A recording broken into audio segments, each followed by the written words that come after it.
What's happening, people? What is going on? It is your three stooges just being dudes, the fantasy football fellas. Welcome to episode 2. I'm here Episode 2. with Lucas. Lucas, say hello to the people. Hello to the people. Hello to the people, indeed. And how about we hear from Cameron now? Cameron, how are you doing today? I'm doing just fine. Had a great second to last day of class. Only had 5 of my 11 kids crying. And so just ready to talk some football now. I've been looking forward to it all day and just cannot wait. Can we Hey, can we can we pause though and recognize that's like 50% of the class? You mentioned it earlier and I didn't realize it was 11 kids. That's 50%, All right. man. Hey, that none of them were my fault. All right. It was a That's what they stressful all day say. drawing pictures. All right. Something was in the water today. It wasn't you. No. No, It's not never at teachable. all. Never. Lucas, I got a question for you. Yeah, man. Shoot me straight. Let's do it. What's this episode going to be about? What do we do in preparation for this episode here? Yeah, I mean, I'm stoked for this episode because I sit and do mock drafts all by myself in my free time, and it's kind of lonely when I do it by myself because it's either computer generated and I could sit and do like 5 of them in 15 minutes, but we decided we want to let everyone else in on a mock draft with us three, the way the fantasy football fellas are drafting so far. So we have mock draft 1.0 for everybody this episode. Yes, sir. We have mock draft 1.0 coming right at you in a couple minutes. First, I want to say we are not ending our mock draft frenzies after this episode. We will have later mock drafts later on as we draw closer to training camp and to the start of the season, just because things will obviously change literally tomorrow. Something will happen. I can guarantee it. That's just how it is. Now, I'm gonna bring us into our little mock draft that me, Cam, and Lucas did earlier in the week, and we thought we would share our picks, share our strategies a little, to give you guys some insight on just what to look for when you have a certain pick. Do you take this player? Do you take this position? Why do you take that player or position? So just a little kind of side details to everything. We did our mock draft through this incredible app called Sleeper. This is not an ad, I promise. Hey, Not yet. but hey, if Sleeper, you're listening, you got 3 fellows over here just loving on your mock draft. So Like I said, 5 and 15 minutes, Sleeper. I'm on you. Let's do it. let's do it. Yeah. So Sleeper's big board, maybe a little bit different than you may see on, let's say, an ESPN mock draft, on a CBS mock draft. So things will be a little different. You may hear some picks that the computer kind of took, and you may go, "Wait, why? Why did they do that?" We don't know. So we asked those exact same questions that you may ask yourself, and we just had to tell ourselves, it is what it is. It just happened. It is what it is. Yep. So also a little bit about the draft. It was 10 teams. We thought about doing 12, but 10 just seems a little more standard than 12. And let's see, Cameron had the number 3 pick.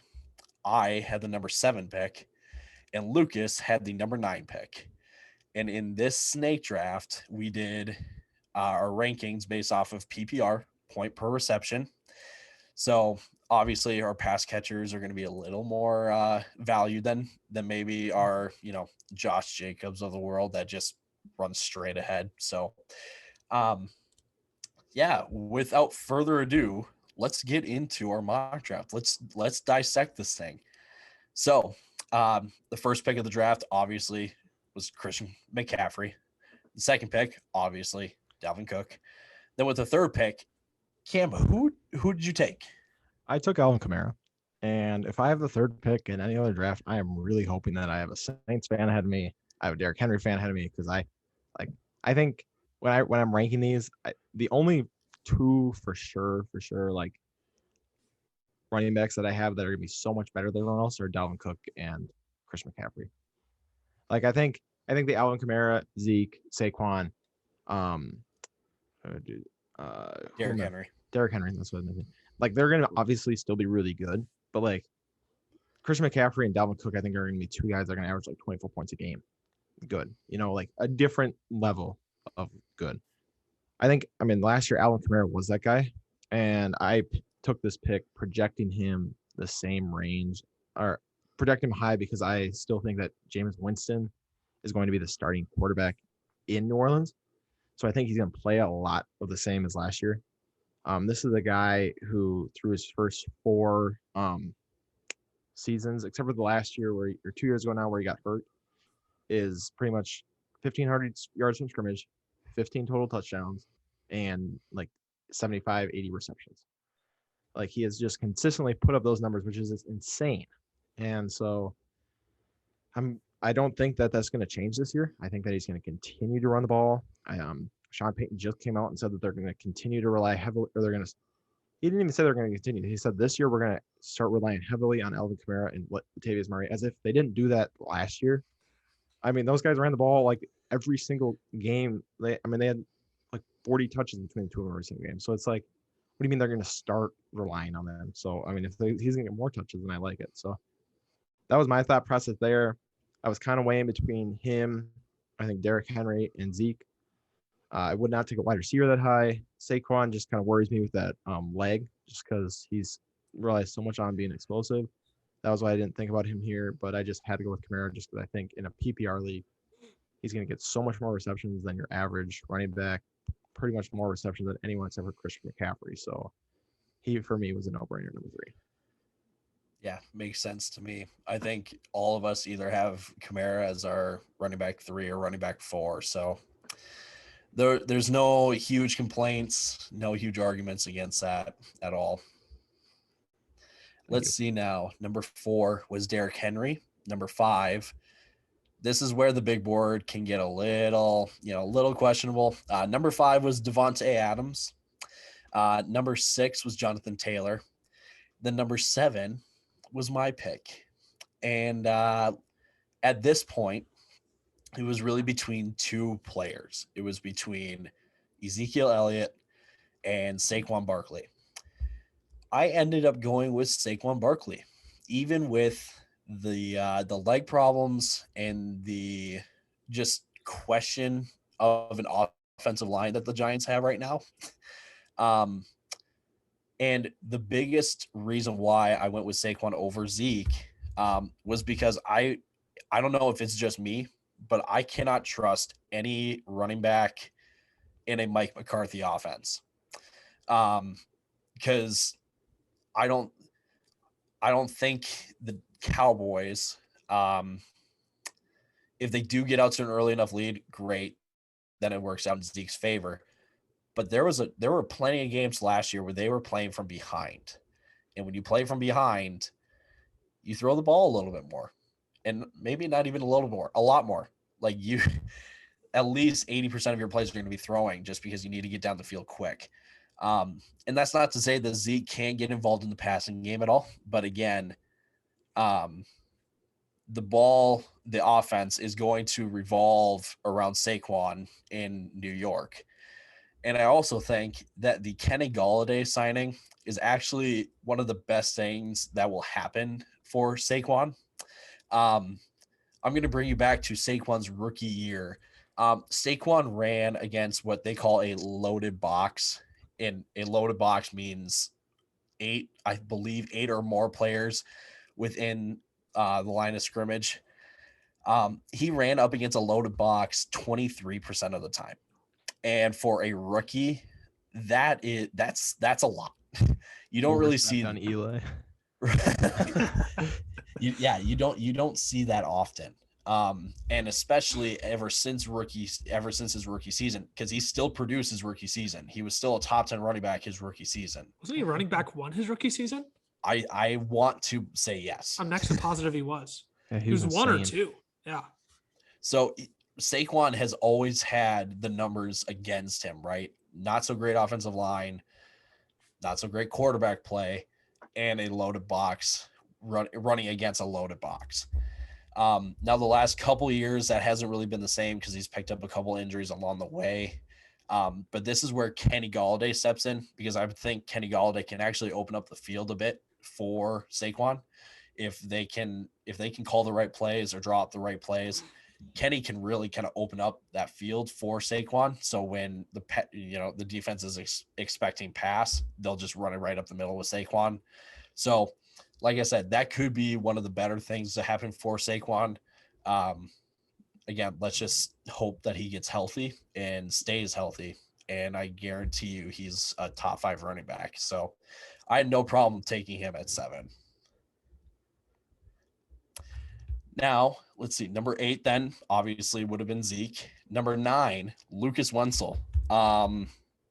Explain your decision number 9. Explain yourself.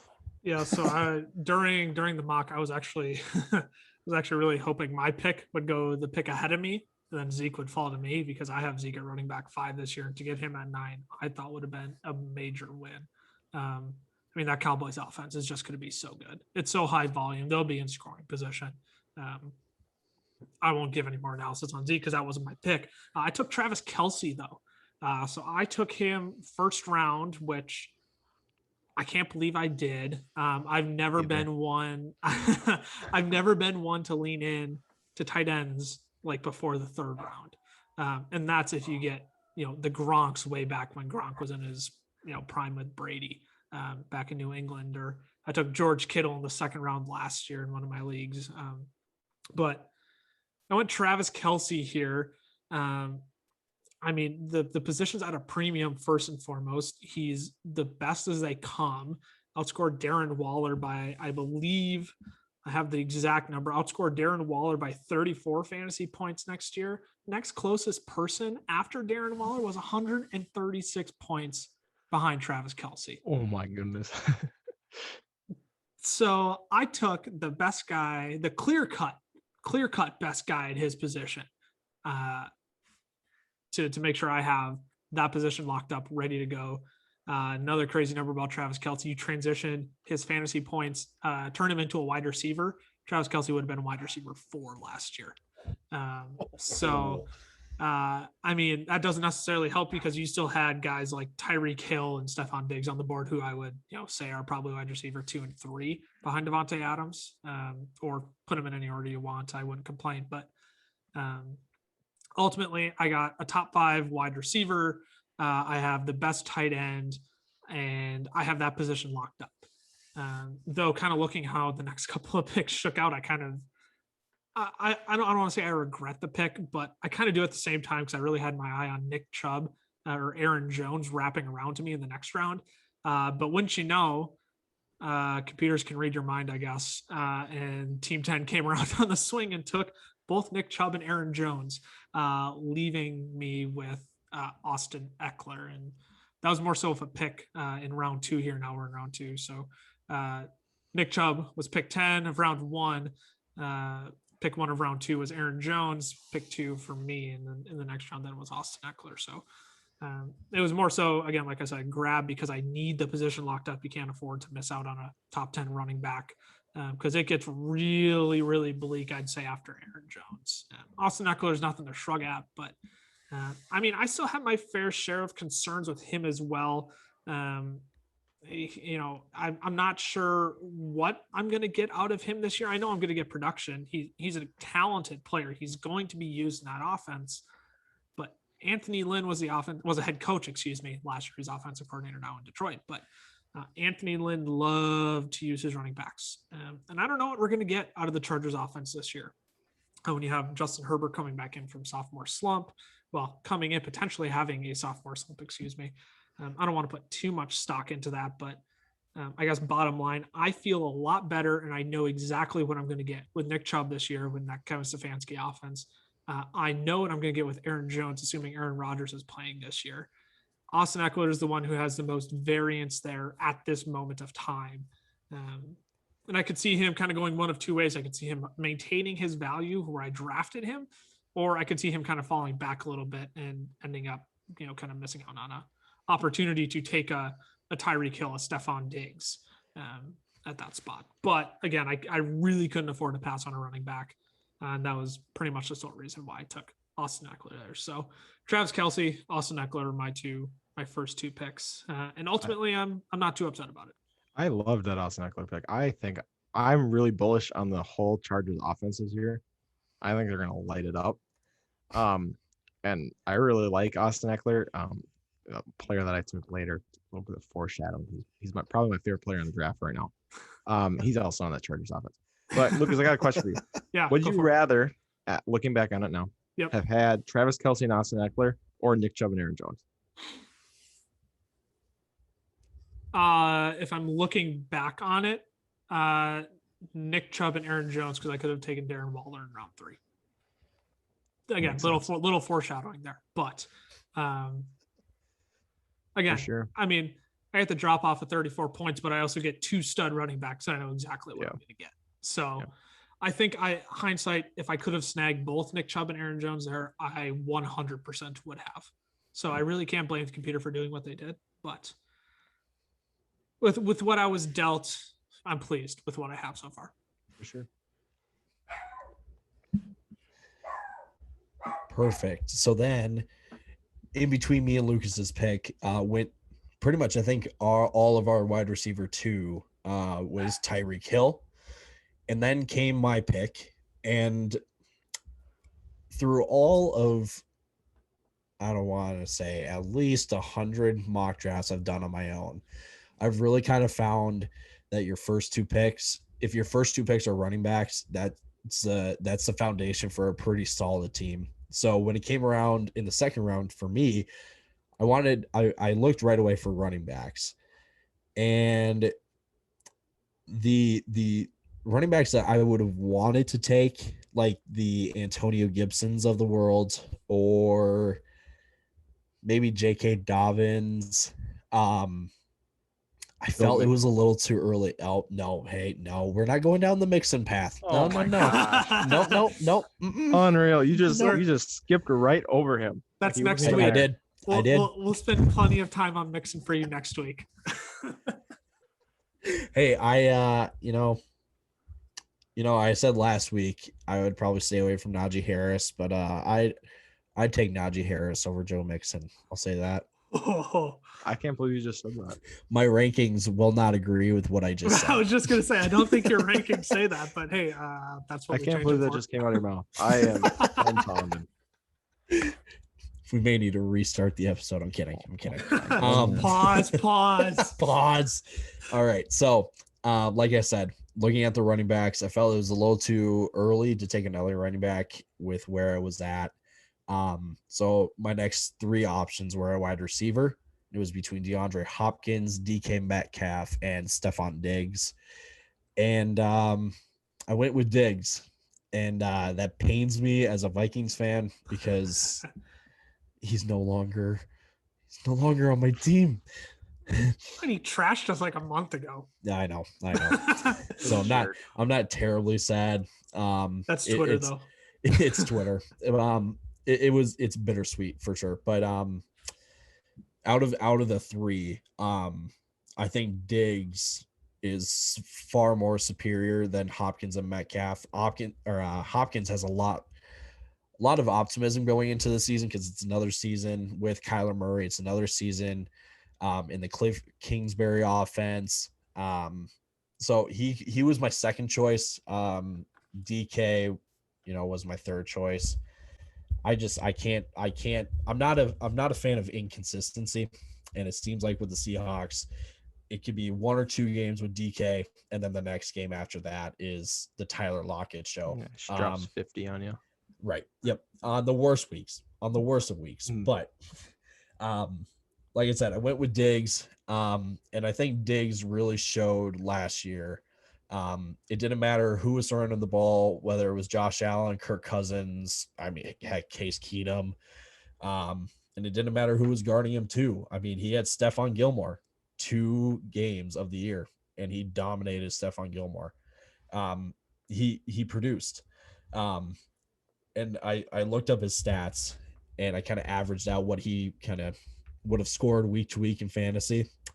Um, he was averaging 16.5 points each week, and that to me, and I should say this also, that's without a score. He scored 8 times, I think it was. Yeah. I think so. So that's 6 more points on top of that. So he's scoring 20 when he scores, and if he doesn't, he's scoring 16. And in my opinion, that's perfect. That's money range for your wide receiver 1. So to me, it was a no-brainer to go with Diggs. But there was some reason to maybe look at Hopkins and Metcalf, but Diggs was my pick, and so I was sitting with then Saquon Barkley as my running back 1 and Stephon Diggs as my wide receiver 1. So then after me, DK Metcalf went next. Joe Mixon, DeAndre Hopkins, Cam Akers was Cam's second round pick. And Cam, explain this Cam Akers pick. All right. First thing is, I was so disappointed that Joe Mixon went 2 picks ahead of me. I thought there was no way that I was going to miss out on Joe Mixon. I thought for sure he was mine. I will talk about why I love Joe Mixon next week, like Lucas said. But Cam Akers was on the board, and I'm going to be honest. Also, I kind of cheated the system. I've done enough drafts on Sleeper where I would have taken my 3rd round pick here. We'll talk about who that was when we come back around. But I knew he would fall in this draft, just the way that the computer takes the picks. So I took a running back here. I went with Cam Akers over J.K. Dobbins, over Josh Jacobs, Antonio Gibson, DeAndre Swift, and Najee Harris. I just think that I'm not sold yet on Cam Akers. I just don't think we saw enough of him last year. But I kind of feel like that with all the sophomore running backs, there are very few where I think I saw enough to be like, all right, this is how he's going to play next year. And I think maybe Antonio Gibson's one of them. But you got like your CEH, who we didn't really see get to mesh yet. J.K. Dobbins was the same way. But I just think that in that Rams offense, I think they're going to be kind of back to where they're scoring 100 points a game and be all up and down the field. I really don't think Darrell Henderson is that much of a threat to Cam Akers' job. He was pretty decent last year, but I just don't think he's that much of a threat this year, especially the way that Cam Akers kind of came on at the end of the year. Sean McVay started trusting him, and I really trust Sean McVay as a play caller, although sometimes I do think he gets a little too cute for his own good. But just him being able to score or put up 171 yards against, I know it was a beat up out of the playoffs New England defense, but just be able to show that he can do it. And then started catching more passes at the end of the season. He wasn't really catching it in the beginning, but he wasn't really doing much in the beginning with his rib injury and then fighting for time with Darrell Henderson and Malcolm Brown. So this year I do feel a little more confident than those other ones just because I don't think J.K. Dobbins is going to catch quite as many passes. Antonio Gibson, I think he's going to be pretty good. I just don't think he's going to be quite at the same level of as far as his output.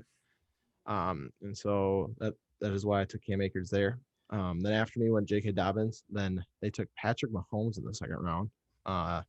Then went Justin Jefferson, Michael Thomas. And then my favorite player in this whole draft, Keenan Allen. This is my hot take of the week. This is like the one where you post it all over Twitter and Instagram, and then you save it because at the end of the year, it is going to be a perfect take, and you're going to wish you was. Keenan Allen will be wide receiver 1 at the end of this year and all of fantasy. Wow. All right. Listen to these stats real quick. I'll clip it. I'm getting ready to clip it. All right. Let me pull these up. All right. So in his first 100 games, he has more receptions than any other player in NFL history. So any great wide receiver that you can think of, he has more receptions in his first 100 games. In only 13 games last year, he had 100 receptions on 150 targets. Now, he didn't score a crazy amount of touchdowns, but I mean, that's a lot of targets that he's been getting in only 13 games and only 12 of them with Justin Herbert. So I don't know. I just think that I I don't think Herbert's going to experience that sophomore slump. I think he's going to take that next step forward. I think that this Chargers team as a whole is coming together. They got a better protection on the offensive line. Eckler's going to be healthy. I just don't see them taking that step back. And I don't really think any defenses in that AFC West are that amazing. Like, I think Denver's all right. Chiefs are all right. But, like, I just think that they're just going to tear them apart and be in shootouts just like the Chargers always are. You know, that's just – I don't care who's at the helm, like head coach or calling plays. They're always in shootouts. That's just the Chargers way.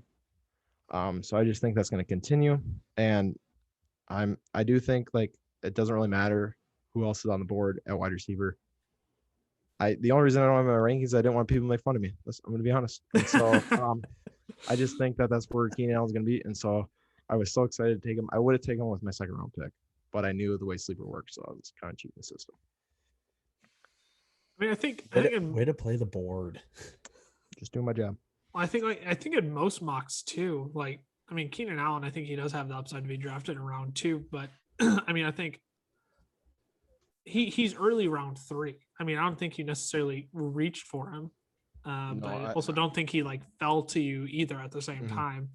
I mean, I get it if people want to draft him as early as round 2. I'm not going to be upset to do that, but I mean, I think he fell to you just at about the right spot to take him, especially with that upside. Yeah. Real quick, would you guys agree that you wouldn't would you guys not be surprised if most drafts that you guys will be in for actual leagues, if round 2 is super wide receiver heavy? Would you guys be surprised by that? I could definitely see a wide receiver run going into. I mean, you just look at the running backs. Like, after Aaron Jones, Austin Eckler was hurt last year. Joe Mixon was hurt last year. He is so undervalued. Cam Akers, J.K. Dobbins, you didn't see much of. Josh Jacobs has Kenyon Drake coming in, so people don't know how to trust him. Josh Jacobs. Josh Jacobs. Antonio Gibson, I just don't think people saw enough of him, even though he was really good last year. I just don't think he's as popular. And then DeAndre Swift, nobody knows what's going on in Detroit, and Najee Harris is a rookie. So I just think that there's a lot of good wide receivers that I could see there being a huge. I mean, I could see potentially like all 12 picks being wide receiver. Like, because I think there's enough in that range that it wouldn't surprise me that people are just going wide receiver, and then you kind of get in that train of, oh, they took wide receiver, I gotta take one now. Even though I think you can still wait till later rounds and you can kind of take a running back there. And even if you get a third running back, well, people are taking them in wide receivers and you wait till later, I think that can still work out. But I could definitely see a huge run of wide receivers in that second round. I think I'd be more shocked to see people reach for running backs in round 2 than take a safe guy like Tyreek Hill. Again, if I took a running back in the first round, and let's toss the whole Nick Chubb or Aaron Jones scenario out of the window, right? Like, let's say I drafted Zeke instead, right? And I'm sitting and I'm looking at Austin Eckler or Tyreek Hill. I probably would have gone Tyreek Hill there instead of one of those guys. He's so explosive. I know what I'm getting.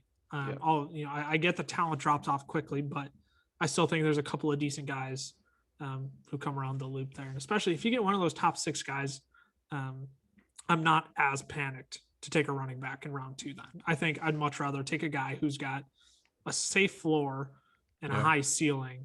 Like you said, Tyler, DeAndre Hopkins, safe, knows that offense. Cliff Kingsbury said Kyler's mastered the system at this point, right? Now they brought AJ Green in. I mean, AJ Green's not a huge threat anymore, but again, it helps open that offense just a bit more. Again, I could go off and list all those wide receivers, but it wouldn't surprise me if there's like a 50-50 split there of once you get to like the 4th or 5th pick of the second round, then you start to see those wide receivers really start to fly off the board. But then once you get out of past the top 4 or 5 wide receivers, then you start to open it up even more, which we continue to see in round 3 here. So Tyler, I'll let you kind of continue the way up to your pick. Sure. So as Cam said, his round 3 pick was Keenan Allen. So that makes Alvin Kamara, Cam Akers, and Keenan Allen his top 3 picks. Following him was George Kittle, AJ Brown, then Josh Jacobs, and then my pick at number 7 was Antonio Gibson. I was ecstatic that Josh Jacobs went before me and not Antonio Gibson. As I said earlier, fade Josh Jacobs. If you're playing a standard league, Josh Jacobs would be a great pick. But A better solely pick. Yeah. right. In a PPR league, Josh Jacobs does nothing, offers nothing as a pass catcher.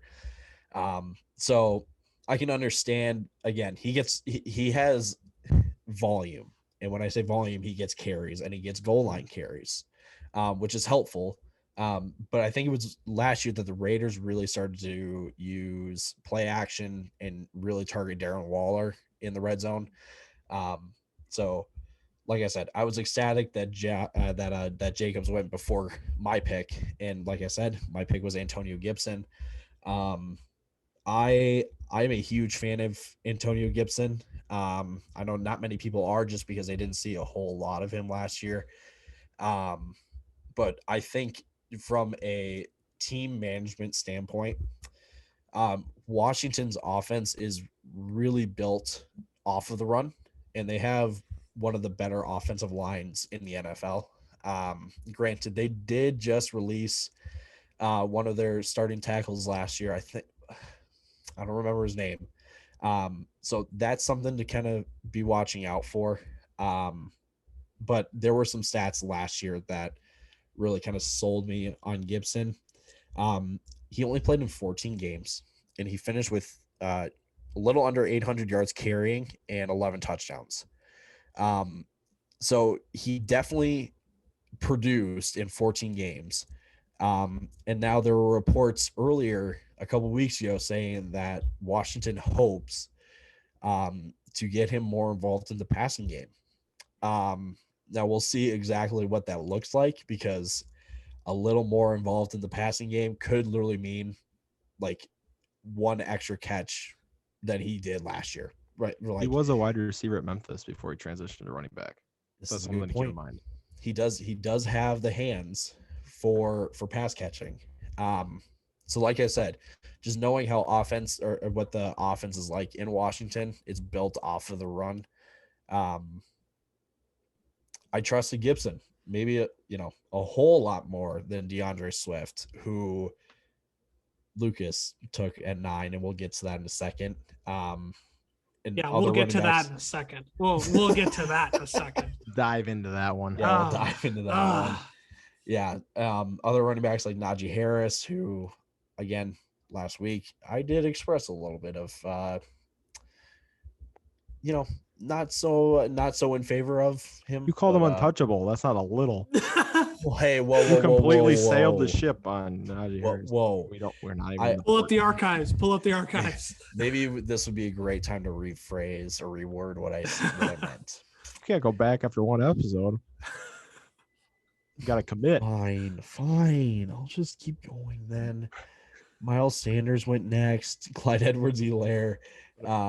So again, with the current running backs that were on the board, I felt Gibson was probably the best pick at 7, around 3. So after Gibson was Calvin Ridley. And then, like I mentioned earlier, DeAndre Swift to Lucas. Take it away, Lucas. Yeah, so I need to like space this out here. I can't just like mentally jump into how I feel about DeAndre Swift and the Lions backfield right now. So I'm going to talk about Antonio Gibson first and counteract the argument of, I didn't see enough of Antonio Gibson last year. Yeah, well, you didn't see enough of him coming into the NFL either. And look what happened last year. I'm proud to say I was pro Antonio Gibson coming into last year.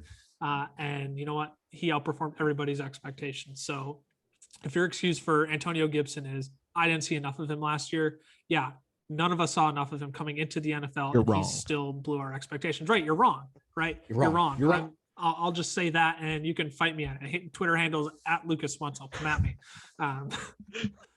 So I'll drop of my Twitter. At me, bro. At me. All right.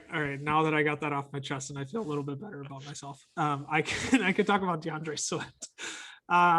So I'm going to read off my notes as I was drafting, as I made the pick, because it's very different than how I feel about now, like 48 hours later after we did the draft. So I'm thinking, you know what? I have DeAndre Swift and Austin Eckler ranked right by each other. I had Austin Eckler running back 10. I had Swift at running back 11. This is awesome.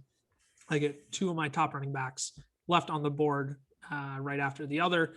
I mean, even though I had kind of my reservations from the previous podcast, considering who else was on the board, I was pleased to still have DeAndre Swift there at that point.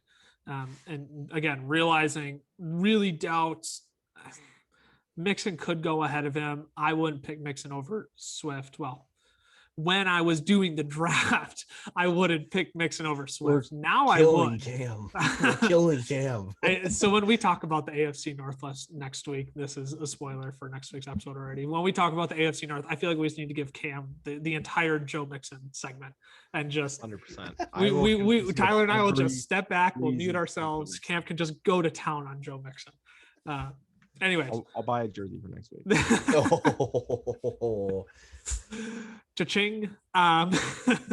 Anyways, I really don't think J.K. Dobbins goes ahead of DeAndre Swift. Next to positive, Josh Jacobs won't go ahead of DeAndre Swift in most drafts. Antonio Gibson, I'd be willing to accept, mostly because I like him this year again, and especially with the recent news of him getting more involved in the passing game. Disregard the turf, though. He's been rehabbing it all offseason. He still has 3 months to rehab it. He'll be just fine. But so at this point, I'm thinking, great, I'll take DeAndre Swift. Need another running back. There's still plenty of good wide receivers available. And I know I'm going to get a good one on the come round after the turn. But then Dan Campbell comes out today. Yeah. In a racing helmet. Did you guys see that? In a racing helmet. Everything about the Lions is, I mean, don't get me wrong. Being Minnesota born and raised, being a Minnesota Vikings fan, it's kind of funny to watch this from the Lions. But for all fantasy perspectives, for me being pro DeAndre Swift from last year, having him on my fantasy team, I was really hoping for him to be that guy this year, step into that top 10 running back role for fantasy. But Dan Campbell comes out. Yeah, we're having talks with him. We want him, right? We're definitely interested in him. We wouldn't be talking to him if we weren't.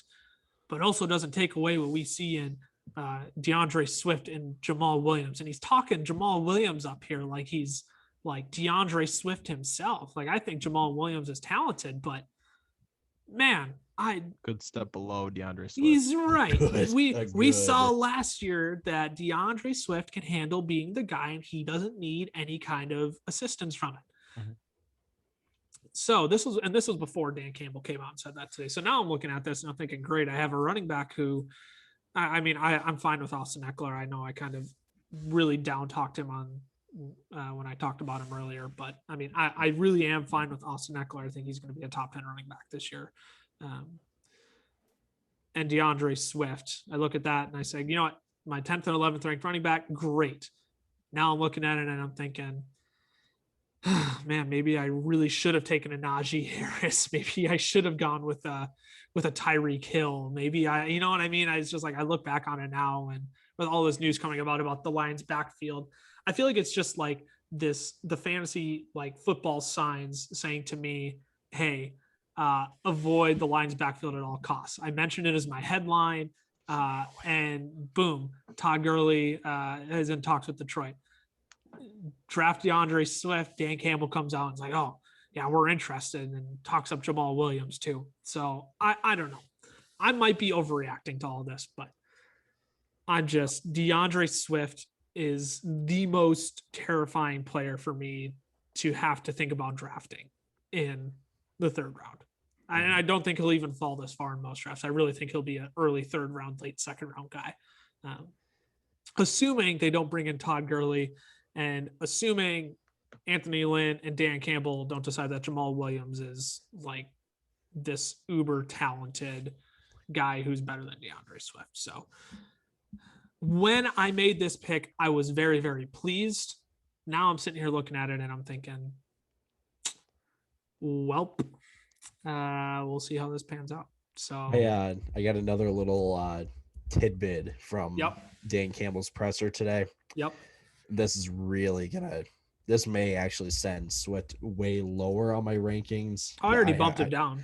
Yeah, I need to fix that, but he may actually go even lower after this. Dan Campbell said whoever's got the hot hand, they will stay in. Oh, my mic's gonna go across the room. I Why did they even swear. let him talk?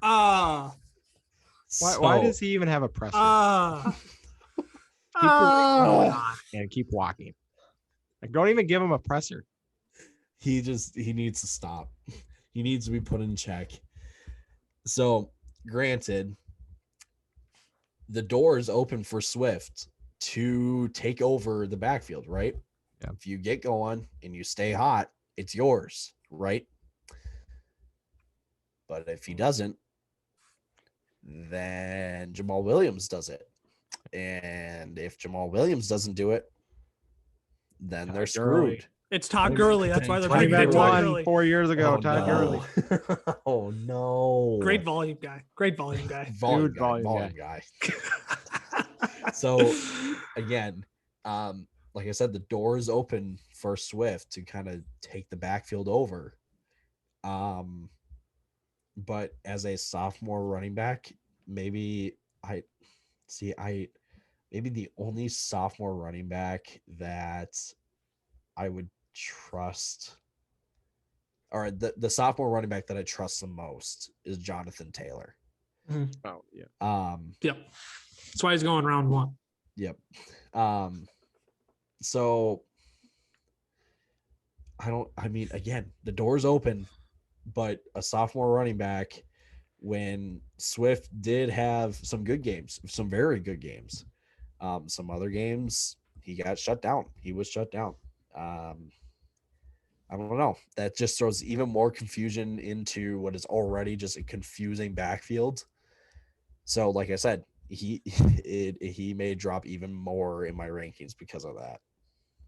For sure. Yeah, I mentioned I had Swift at running back 11 right behind Austin Eckler at running back 10. I've since tanked Swift to running back 18 in my ranking. So that puts him behind Najee Harris, puts him behind Antonio Gibson in my rankings, puts him behind Clyde Edwards-Helaire, puts him behind Chris Carson.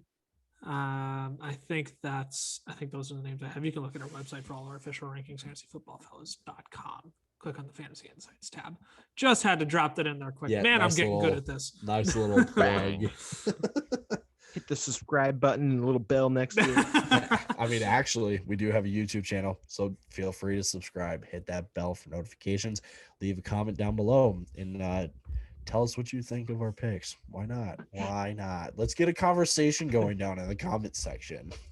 All right, I'm going to grab this wheel and get back to the draft because I'm going to make the turn here and Sorry. talk about my next pick. So I went DeAndre Swift there. Najee Harris went after, followed by Mike Evans on the turn. Back to me.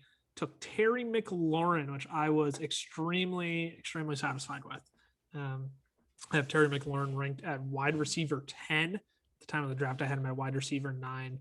I still have Terry McLaurin at wide receiver 9. Excuse me. I have Calvin Ridley at wide receiver 10, I think. I'm not going to try and memorize my rankings right now. But anyways, I have Terry McLaurin in my top 10 wide receivers. Very pleased to have my wide receiver 1 be inside that top 10 with Travis Kelce, who, again, he transitioned his numbers to wide receiver numbers. He's a top 4 wide receiver. So I got, at the time, thought I had 2 great running backs and 2 great pass catchers. I'm just going to move off the running backs because I could just spend a whole podcast myself ranting about my Hey, come back for the NFC North preview, and we'll give Lucas the Lions backfield. Yeah, I'll rip him to shreds. But anyways, yeah, really happy with Terry McLaurin. I mean, he's the number 1 guy in that Washington offense. Logan Thomas showed signs of promise last year. I mean, Logan Thomas finished as a top 10 or a top 7 tight end in fantasy last year. They brought in Curtis Samuel for a little bit of extra help. An interesting one that I've kind of chewed on too. I mean, they aren't in talks right now. I don't know who's actually all in on the Julio talks. We just heard about the Titans because AJ Brown is all about it, but I really don't think Washington would be the worst spot for Julio either. I don't know how in the world they make it work with cap, but I toyed around with that idea too. But anyways, love Terry McLaurin this year. I think he's going to be inside top 10 wide receivers again. So happy to start my wide receiving core with Terry McScorin, my man. Scary Terry. Scary Terry as my wide receiver one on this team. So, yeah, finally went a pass catcher in the wide receiver department here. And then that went Miles Sanders was the next pick after me. And then that transitions to Tyler, who takes the next tight end off the board.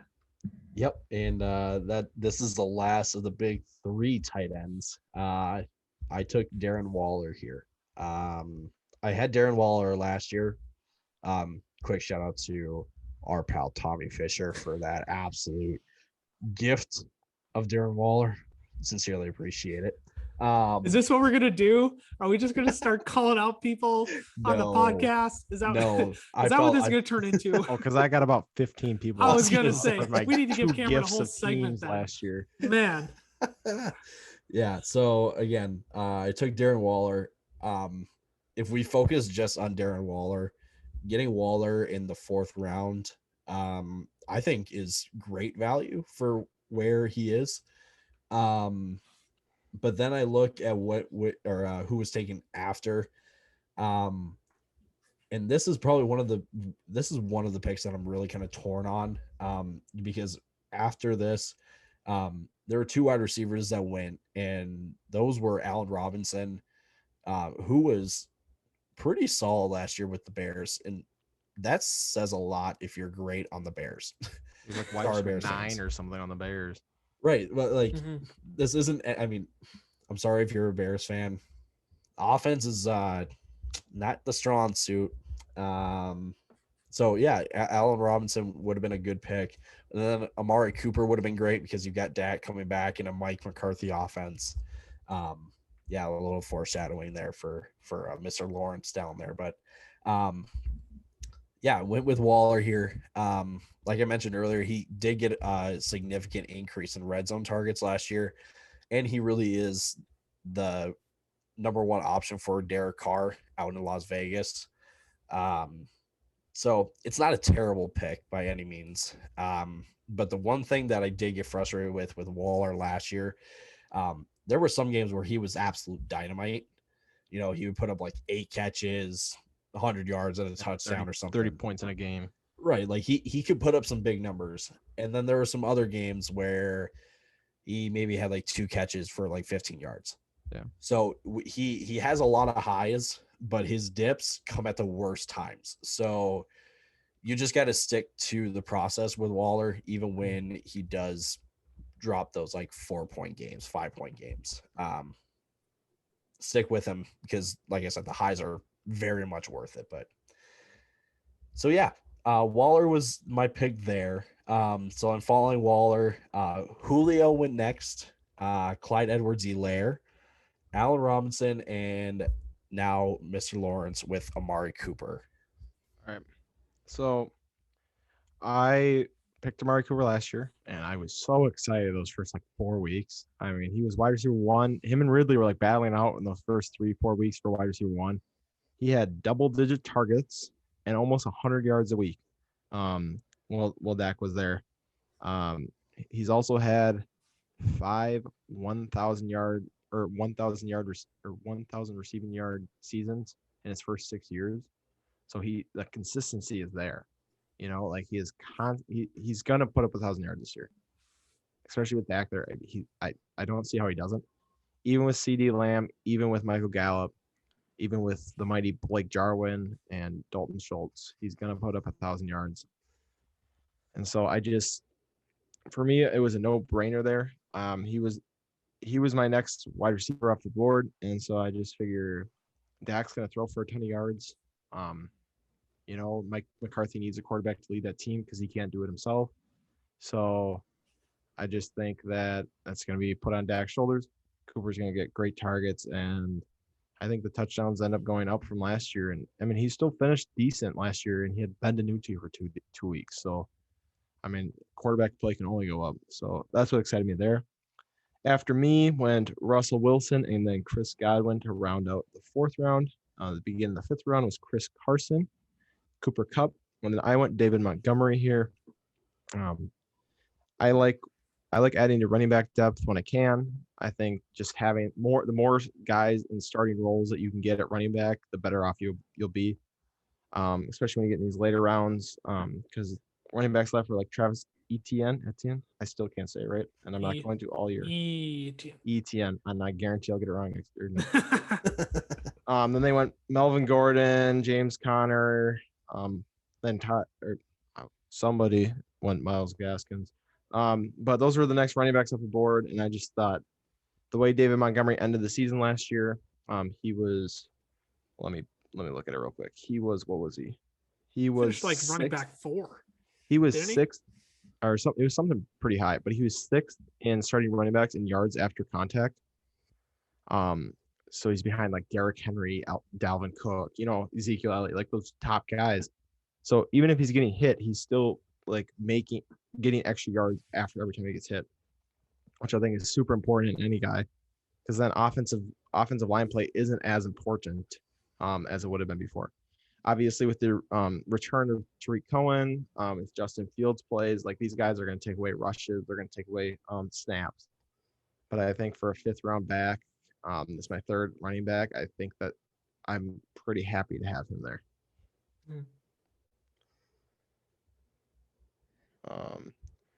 Then next off the board went Travis Etienne, and then DJ Moore, Robert Woods, and then Tyler.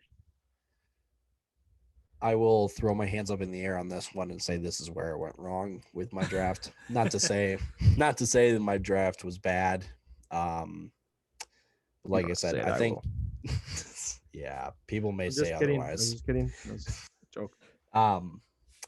My pick here in the 5th was Josh Allen. And it's not Josh Allen that's the problem. It's who else was on the board at this spot. That was the problem. If you caught last week's episode, Cam kind of touched on, the top 8, 9, or 10 kind of quarterbacks, how there's good production out of all of them. But there really isn't that major of a difference that you need to go like really target one. And I didn't necessarily fall into that, but I was like, I kind of panicked because I was like, well, I can't find anyone else. I got Josh Allen's right there. I'll take him.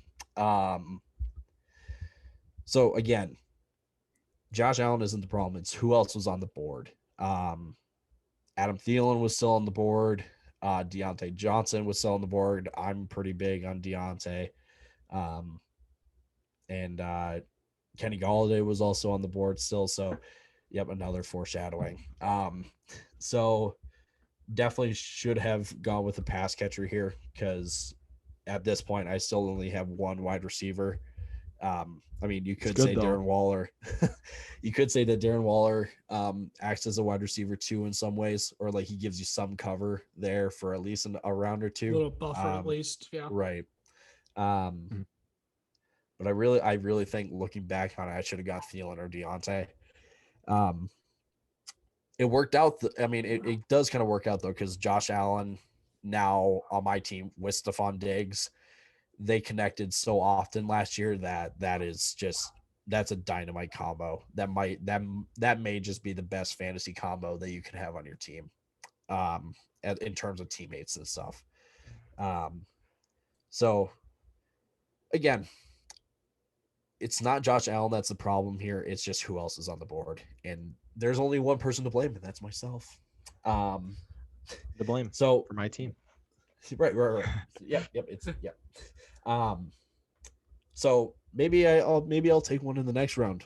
We'll see. But after my pick of Josh Allen, Mark Andrews went off the board, and then Lucas took a wide receiver very familiar to all of us here. Yeah, it's funny that you were talking about Adam Thielen and Deontay Johnson specifically, because those are my next 2 picks. Ooh. I mean, there's not much analysis that I need to give here on the Adam Thielen pick. I needed a strong wide receiver too. I got a strong wide receiver too. I have him top of my top 20. Do I need to say more? It's a high volume offense and going to be scoring quite a bit. Justin Jefferson may be the clear one, but Adam Thielen was nothing to shrug at last year either. He had like 5 yards of separation on every touchdown he scored, and all of his touchdowns were within 5 yards of the end zone. It was ridiculous in the end zone. Nobody could even get close to him on those routes. He's solid. You know what you're getting from him. If he outperforms my rank of wide receiver 17, I'm not going to be shocked, right? Like Thielen is just a good wide receiver. He's got that connection with Kurt, and with him and Jefferson on the outside, there's nothing really to be concerned about other than age. If age catches up to Adam Thielen, which he's on the wrong side of 30, this might be the year for it. But and he struggled with injury last year a little bit too, but that was one of the reasons why I took another pass catcher on the come around too. So For sure. Don't think I really need to say much more about Thielen. Kyle Pitts was next off the board. Odell Beckham Jr. on the corner. Then back to me. Deontay Johnson was my next pick. And I was really, at this point, again, I'm like, I have my reservations, on the Lions backfield and Austin Eckler. My question marks that I'm overthinking at this point, right? So I'm looking at it and I'm wondering if I should take Deontay Johnson or Myles Gaskin here. Again, I think Tyler mentioned it earlier. Gaskin was a surprise to quite a few people last year, outperformed expectations. You can talk about Savon Ahmed and how much of a threat he is this year. I really don't think it's going to be much of a competition or as much of one as people are making it out to be. So I debated really bolstering down on running backs here, considering there's still plenty of talented pass catchers on the board. But I elected to go Deontay Johnson here. And I think part of it is Deontay Johnson showed, even with his pass catching struggles last year, like he still produces. Like he was still top 20 wide receiver last year when healthy, when playing. I don't see why he takes a step back from that this year. People are more high on Chase Claypool than I think they need to be. I'm not saying you should fade Chase Claypool. I'm not saying he's being overdrafted or overranked or anything, but I'm not as big on Chase Claypool as other people are this year. So, and Juju, I think is just, he's a permanent wide receiver too. I don't see him he's got top 30 upside. That's about it. And I think if Deontay Johnson cleans up his, I believe 15 drops last year, 16. which 16 drops. Thank you. I was going to say, I would drop it less than 16 times. I wouldn't be open 16 times. Get this man a helmet and pads right now and get him on the Steelers. Coach Tomlin, sign him up. Get him a 10-day. Do those exist in the NFL? I think no. I don't know. I'll take a practice squad. I'll work my way through. Practice squad. There it is. Yep. I'll take a veteran min. I take it. Anyways, if he cleans up those 16 drops, Deontay Johnson's in for another good season. He's got the connection with Ben. Ben's still hanging around. So I think I like having Deontay at my flex and locking down a wide receiver depth there than taking Myles Gaskin, who I have at like running back 21, I think. I have Deontay Johnson at wide receiver 16. So I now have 3 wide receivers on my team in my top 20. If you include Travis Kelce, that's 4 in the top 20. So I'm feeling really good about my pass catchers at this point. We don't have to talk about my running backs and my frustrations with them. So that's those are my 2 pass catchers that I took. So right after me went Jamar Chase. We could talk about whether that's too early or the right spot for him. Again, one of my other headlines was who the heck is going to be wide receiver 1 in Cincy. I'm leaning towards Jamar Chase. Don't know where that means you should draft him though. We'll cover that as more news comes out. Next week we start to discuss that. It's a long time for news to come out. Good thing we're doing a couple other mock drafts, so we have time to talk about that too. But alas, we're back to Tyler, and Tyler went to another running back here. Yeah, see, I asked myself, or I told everyone, you know what, maybe I'll look for a pass catcher in the next round. And in the famous words of a famous lyricist, Super Hot Fire, psych, that's the wrong number. I went with Myles Gaskin. I'm just going to sit in the embarrassment of the pick, honestly. Um, I can't believe you're set up for that one. I know, I know. And this I thought it the was famous great. lyricist. I know. Lyricist. I thought it Oh, was great. I was We not can't- ready for that. That was awesome. We can't say hit YouTube video star. Can't say rapper because he's not a rapper, right? He's not a So, rapper. He's not He's a not a rapper. rapper. If he You can't was, use he'd be rapper. close to Eminem. He was on. He was a feature for Eminem, actually. Oh, there you go. There you go. On with the Um, analysis. Yeah, on with the analysis. That was the analysis. So Cam kind of touched on it earlier. If you can get three, starting running backs on your team, or guys that will have the numbers for a starting load, you're pretty set for running backs at least. So that was pretty much my justification for taking Gaskin. Definitely should not have taken Gaskin. I probably needed to take another wide receiver. Some of the receivers I could have took were Tyler Lockett. Again, wasn't big on DK. Same logic applies to Lockett. So I probably would have gone with either Kenny Galladay or CeeDee Lamb. Cam will touch on those in just a second. Again, I think you're picking up a theme here. But yeah, Gaskin shocked a lot of people last year. He didn't really do a whole lot on the ground, and most of his value actually came through the air. And it kind of worked out because Tua really wasn't all that we thought he would be. And granted, he was coming off a major hip injury and all that. And but you still expected Tua to, be a little bit more, especially as a top 5 draft pick. But what it actually turned out to be is a lot of dink and dumps. Every once in a while they try to hit deep with Devontae Parker or someone like that, and then they target Gesicki in the red zone. So Gaskin really didn't offer much on the ground, but again, he got a lot of catches out of the backfield.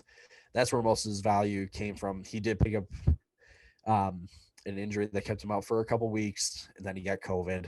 So the end of the year was definitely a struggle with Gaskin. But again, he is the first choice running back for the Dolphins. Now, you can question what his production will look like this year. But I have enough faith in Gaskin to either play a flex role for me or fill in for, Antonio Gibson if that turf toe just can't shake it, if he can't shake it. So 3 more months. Right, 3 more months and he can't shake off turf toe. 9 months. Good. I got it. I got to cover in Myles Gaskin. So so at this point I have 3 running backs, a quarterback, a tight end, and a wide receiver. We'll talk about that later. So after Gaskin was Tyler Lockett, Devontae Smith, James Conner, and then Cameron with one of those guys, one of the wide receivers I should have taken. So I went with Kenny Galladay, and then I was high on Kenny Galladay last year, and I don't care about that New York offense. I'm still high on Kenny Galladay. I understand that he goes from Matt Stafford to Daniel Jones, which is quite a downgrade. And I understand that now he's fighting for targets with Sterling Shepard, Darius Slayton, who's still no slouch, Kadarius Toney, and even Saquon's going to take a bunch of receptions now. I mean, at least more than they had at the running back position last year when he was out. But I just think Kenny Galladay is too good to pass up on. I just think that his ability to go get those 50-50 balls, being 6'4", 215, running as fast as he does. I understand that he was injured last year, but I don't think that's gonna be something that carries into this year.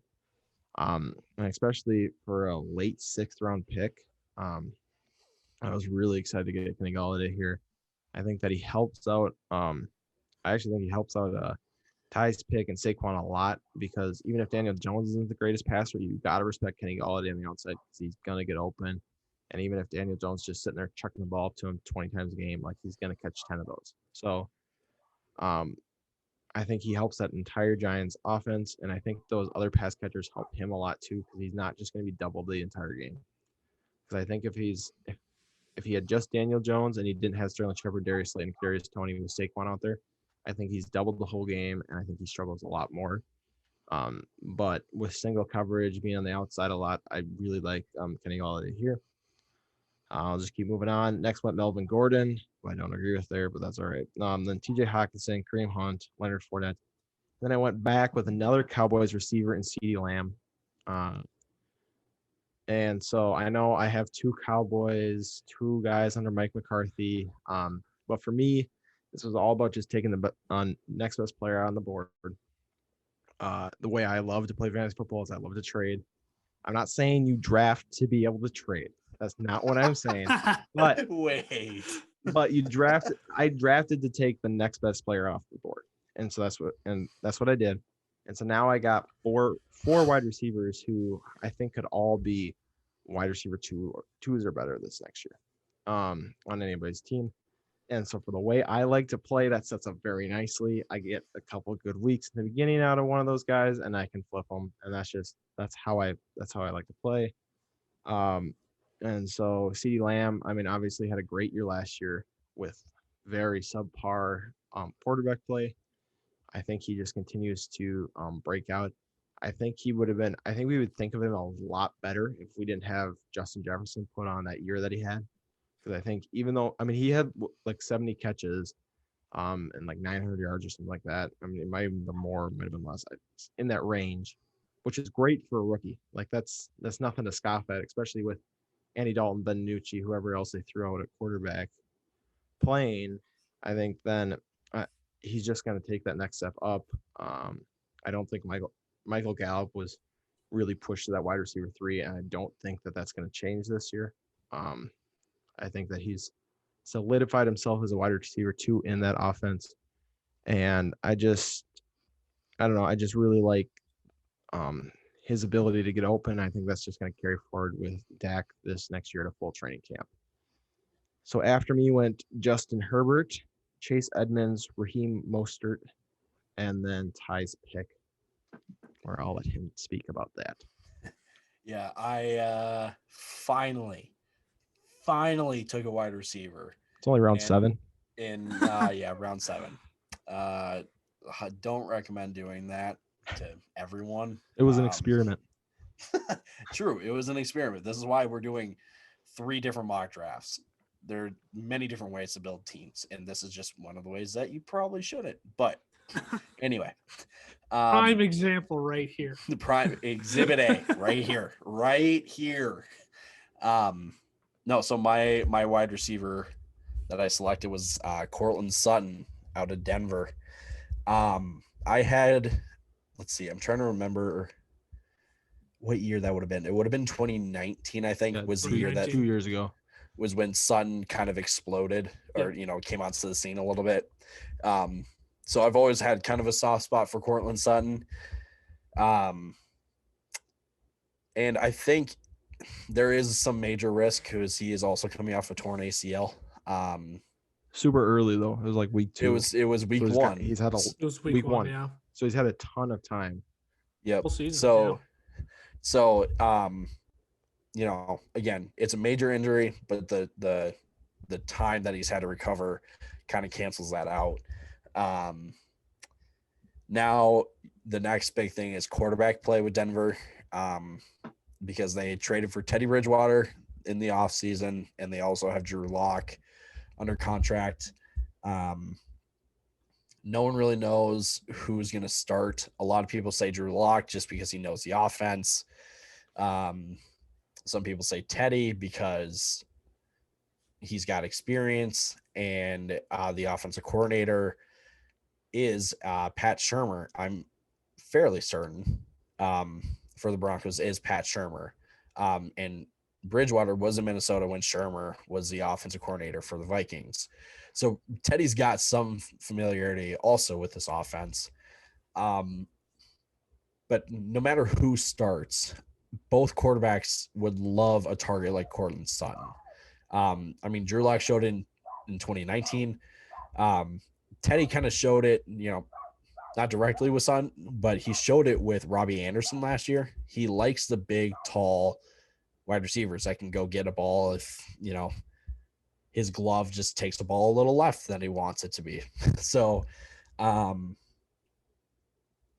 again, Cortland Sutton has always had a soft spot in my heart, and just because I needed a wide receiver here, I took Sutton. So I finally got myself a second wide receiver, and now I can proceed with the rest of my team.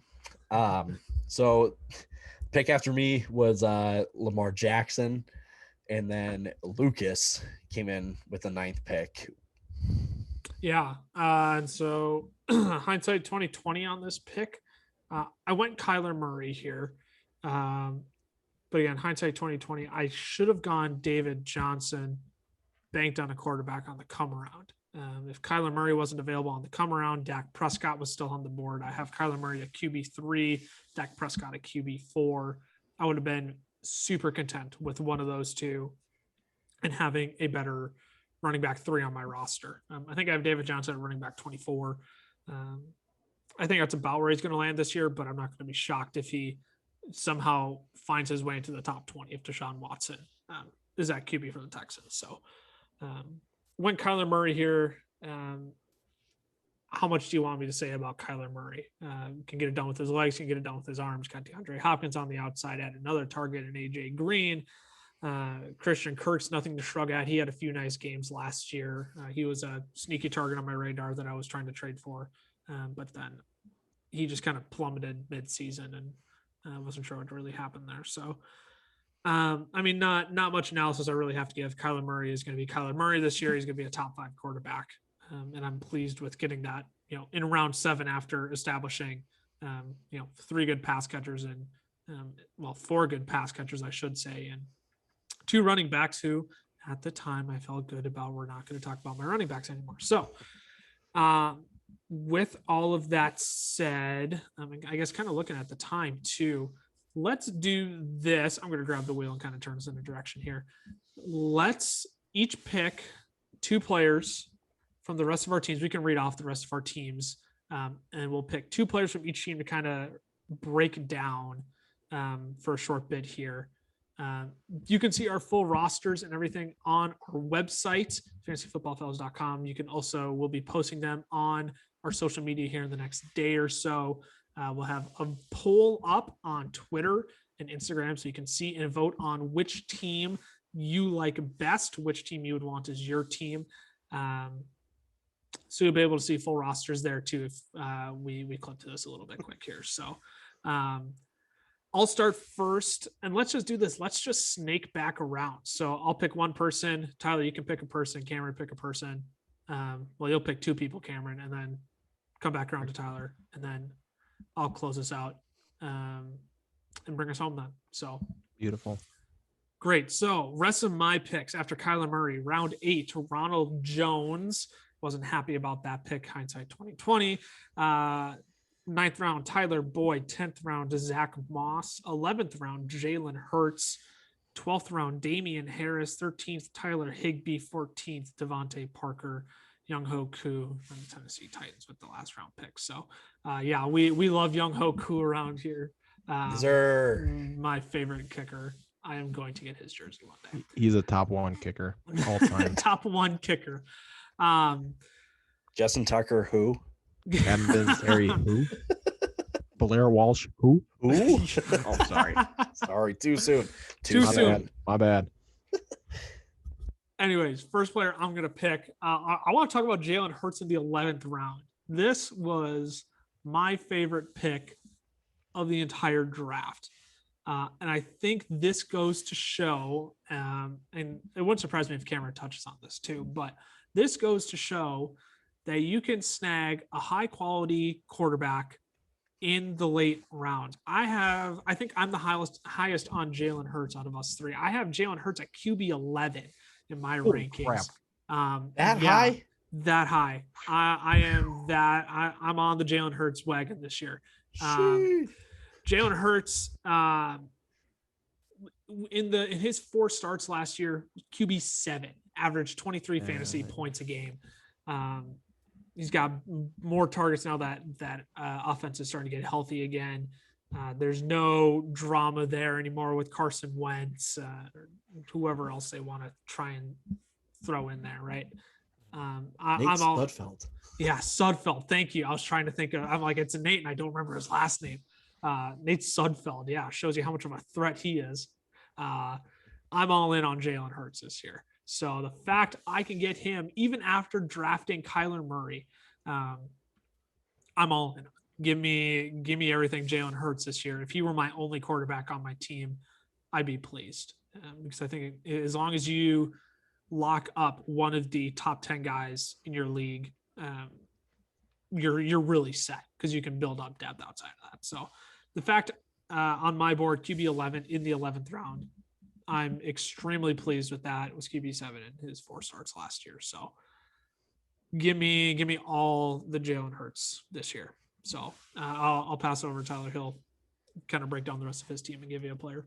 Yeah, just a quick disclaimer. I got fooled by the sleeper big board with this pick in the 8th round. I did with Ronald Jones too. It's okay. Ronald Jones and Zach Moss, both of them. It feels so much better knowing that someone else got fooled. Bamboozled, man. I'm with you. Bamboozled.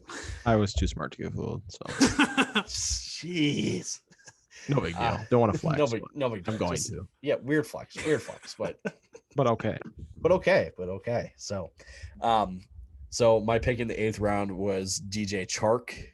My 9th round was Will Fuller. I really like that pick. Well, thank you.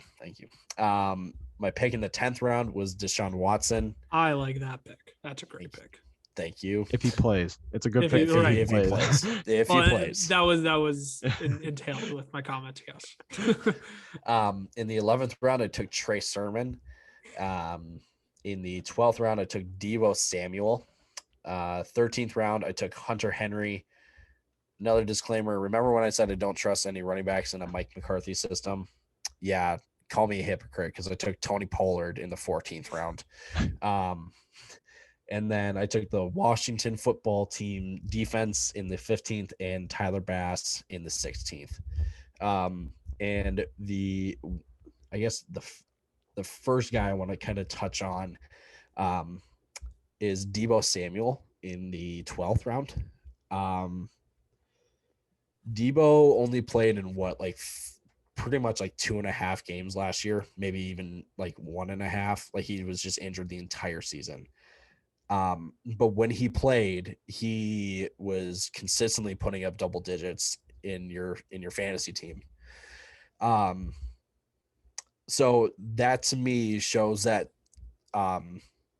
Shanahan does like Deebo a lot, and especially when you look at Brandon Ayuk's numbers then and see the difference in production when Deebo played and didn't play. Mm-hmm. Clearly the ball, if it doesn't go to George Kittle and it doesn't go into the running back, it goes to Deebo Samuel. So if he can stay healthy, I think that's pretty good value as a 12th round pick, and you pick up Deebo Samuel. And how much better does that look if, let's say, Will Fuller actually doesn't pan out with Tua, or DJ Chark just suffers the consequences of being led by Urban Meyer? Like I said, that Deebo pick kind of covers those other two receivers fairly well. So, like I said, I think good value for a 12th round pick in Deebo Samuel. So, yeah. And then Cam, let's finish up your team here. Just to touch on Deebo, just for comparison, Brandon Ayuk went round 8. So if you think Deebo is going to be wide receiver 1 in that offense, you can wait another 4 rounds to pick him up and get a much better value. So my next ones is round 8. I went Mike Davis, then Tom Brady, Robbie Anderson, Michael Carter, the rookie out of New York. Michael Carter, baby. That's just for those of you who don't know who he is. Dallas Goedert at tight end, Michael Pittman, my man Baker Mayfield, the Tampa Bay Buccaneers defense, and Joey Sly, my kicker. So I think the next one I'm going to touch on is Mike Davis. I went with him, and when I picked him, that gave me 4 running backs and 4 wide receivers on my team. That's it. No quarterbacks, no tight ends. And to be fair, that means that I'm the only one that actually followed my headline from last week.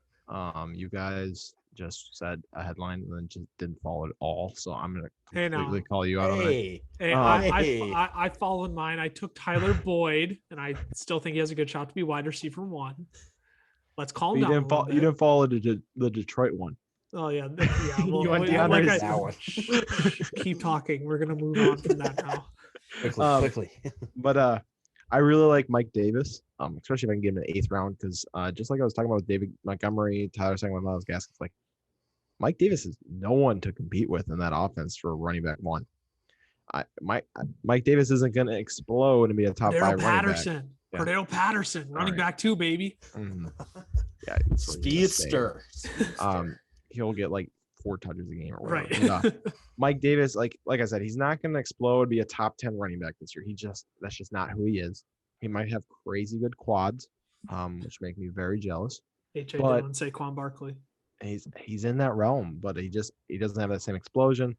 He showed that he's a pretty good pass catcher, which I think probably will be a pretty big part of his role in the Falcons offense, especially if Julio gets traded. I think that he kind of like can fill that role.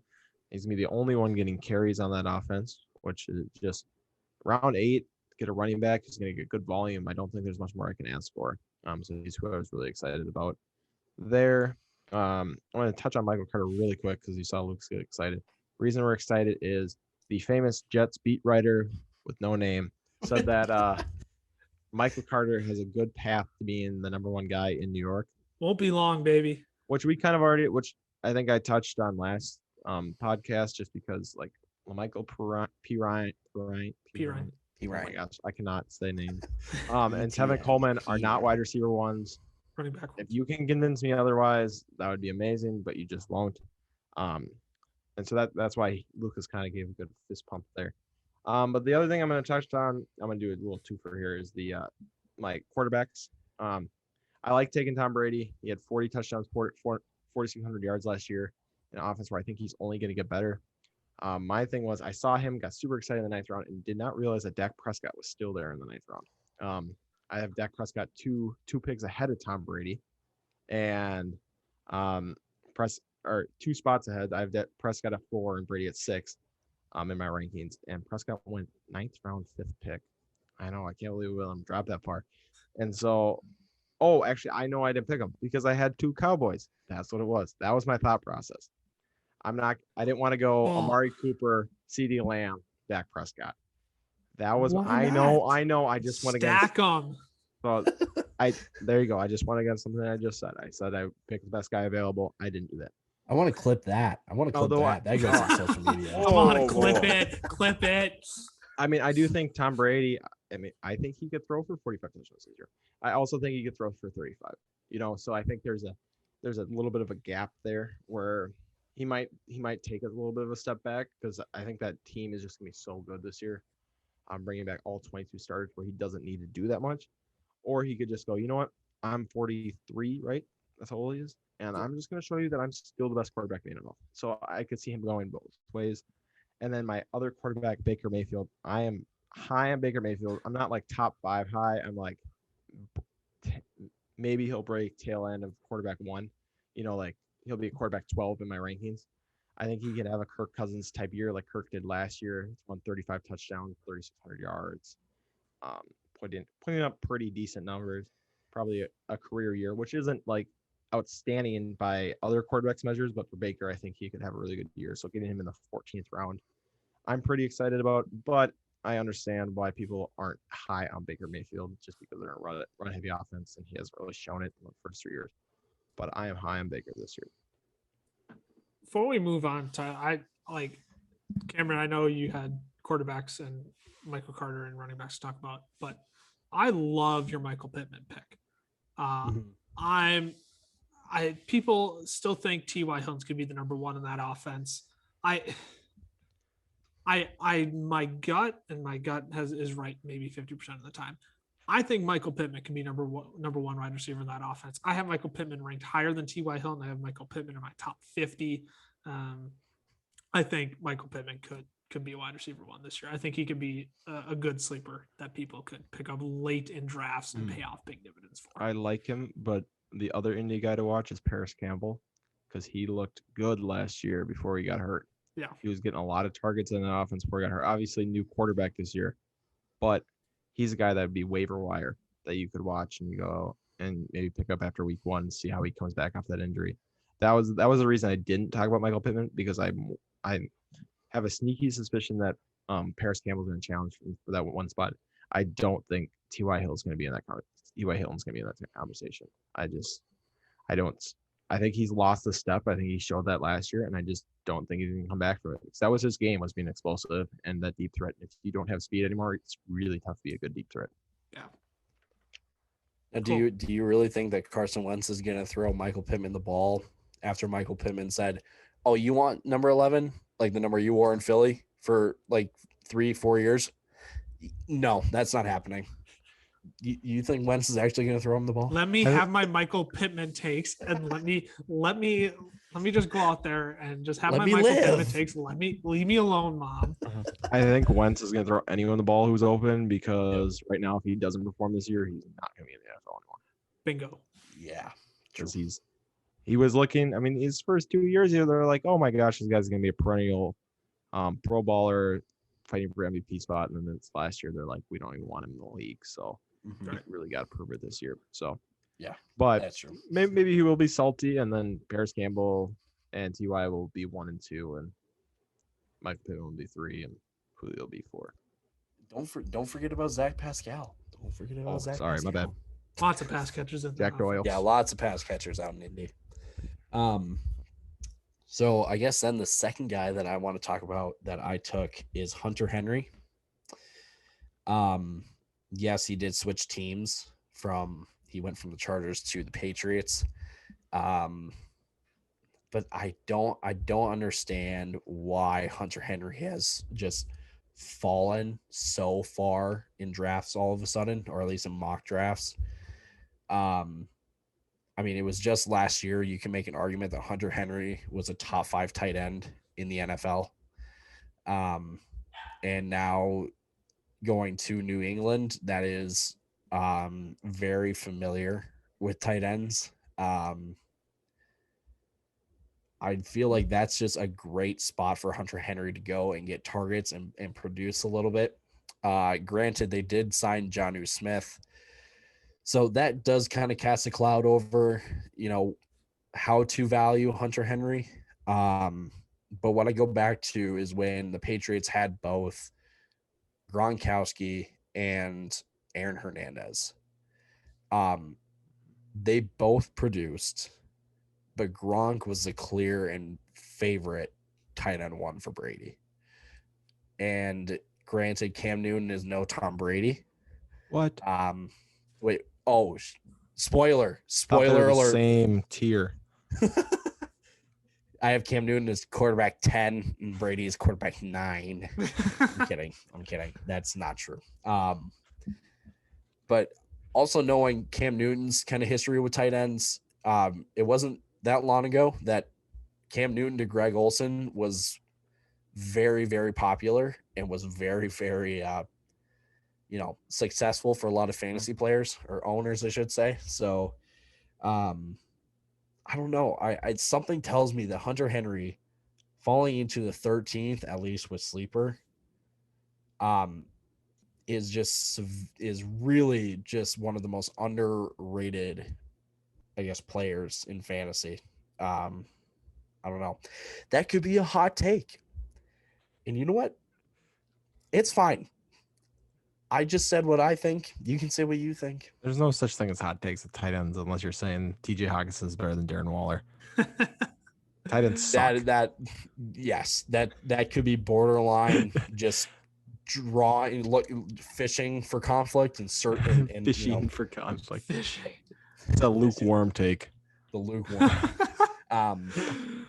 So yeah, I don't know if you guys want to say something about Hunter Henry, you can, but like I said, I just think that Hunter Henry is being criminally underrated when guys like, I don't know, Zach Ertz, Evan Ingram, Irv Smith, Austin Hooper are being taken before him. I don't Who know. are the Patriots wide receivers? I think the three guys are Nelson Aguilar, Kendrick Bourne, and Nikhil Harry. He's still around, isn't he? Yeah. I want to say it's either Harry or what is it, Jabari Bird? Is that his name? All right. No, Jacoby Myers. Jacoby Myers. There it is. Jacoby Yeah. Myers is the third. So I agree with you. I mean, even if Jonnu like plays out of his mind and is better than Hunter Henry by some reason, like they're both going to get a crazy amount of targets just because there's no one else on that team who's like, all right, I'm going to go out here and get a bunch of targets. Right. Like, Like Nelson Aguilar there's is not no a high volume wide receiver. Like he's good, but he's not a high volume wide receiver. He's not going to take 150 targets. He's going to take like 65. right. There's no bona fide wide receiver one with the Patriots. Exactly. And the way they ran Newton last year, like he's going to be looking for tight ends. They're going to have him moving a lot. He's going to be doing a lot of runs, and then he's going to throw it 8 yards down the field on an out route to a tight end. Like that's going to be their game plan, and they're going to live with that, live and die with that. Yeah, I mean, I have Jonnu ranked higher than Hunter Henry. I think I have Hunter Henry at like tight end 19, and part of it is I just don't know which tight end is going to get the bulk of the targets there, is going to get all the attention. So I think your take could be spot on, Tyler. I don't disagree with any of it. I just think now that they have two, I think one of them is going to serve as that Gronk. One of them is going to serve as that Aaron Hernandez. They're both going to be useful if you didn't snag Travis Kelce, or Darren Waller, or George Kittle. I just don't know how useful they're going to be. Is a guy like Robert Tonyan going to be better than Jonnu and Hunter Henry, Mike Gesicki, Logan Thomas, right? I don't know. We'll see. And this is, again, why we're spreading these out all throughout the offseason to hopefully, get more of a pulse on what New England's tight end situation is actually going to look like, who's going to be on top. So I don't disagree with anything you said. I just have Jonnu ranked higher. So just a difference of opinion. I respect it. Yeah, I appreciate that. No conflict here. No conflict. Last guy I want to talk about before we wrap up the pod, as we're getting kind of long here. Damian Harris got in round 12. And so this is where I really goofed in my draft. I have Damian Harris ranked higher than both Zach Moss and Ronald Jones, yet I took both of them earlier than Damian Harris. And this is kind of the goofy thing about Sleeper Big Board, right? Is like I took Ronald Jones 4 rounds earlier than when I took Damian Harris, which is just kind of nuts. Because I have Damian Harris at running back 35. And I'm thinking I have him ranked too low, actually. Damian Harris, in the games in which he was healthy last year before week 14, when he had his season ended with injury, was running back 26 on a point per game basis. Not touchdown dependent at all. I believe his touchdown ratio was like 13.1, which is very low for running back. So he's not dependent on finding the end zone. He gets production in that offense. They've come on and said that I believe Damian Harris and Sony are going to be the 1-2 punch this year. So Damian Harris doesn't have that backfield all to himself, but I like his chances of being the lead guy. I like his chances of sneaking in that top 30 area. And to get him in the 12th, ultimately to have him as a running back 3, after realizing he was still on the board, I'm not too upset about. So I think Damian Harris is a good guy to keep an eye on as the offseason progresses. See how, if Sony's going to be the guy. I really think Damian Harris is going to be more of the one than Sony is. But based on what we saw last year, like I said, running back 26 on a points per game basis, I like that. I like my odds there with having him on my team as a running back 3. So good value I found in the 12th round. Don't know if he'll actually fall there in other drafts, but in this one he did, and so I was happy to take him there. So, well, maybe as we wrap up here, any closing thoughts, any major takeaways from this mock draft that you two have? Make sure that you vote, that you vote for correctly. You vote for the team that, if you were gonna be the fantasy owner of this year, that you'd be most excited for. That you vote for the team that you realize, hey, this guy knew what he was doing more than everyone else. And just again, that's going to be on Twitter and Instagram.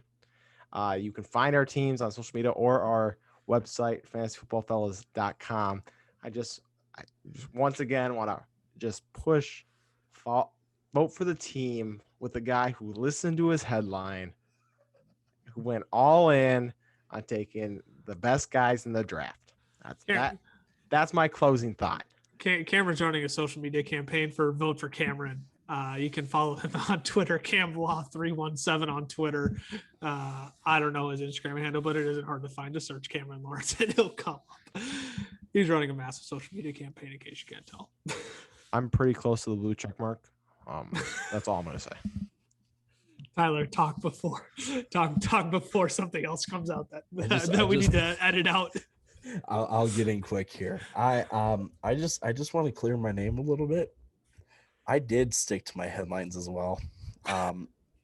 My two headlines were, well, one of them was the Julio Jones sweepstakes, which is kind of a cop out of one because I'm just there was nothing that I said that affected Anything? how I looked at a mock draft. But Yeah. Hey, you know what? I'll take it.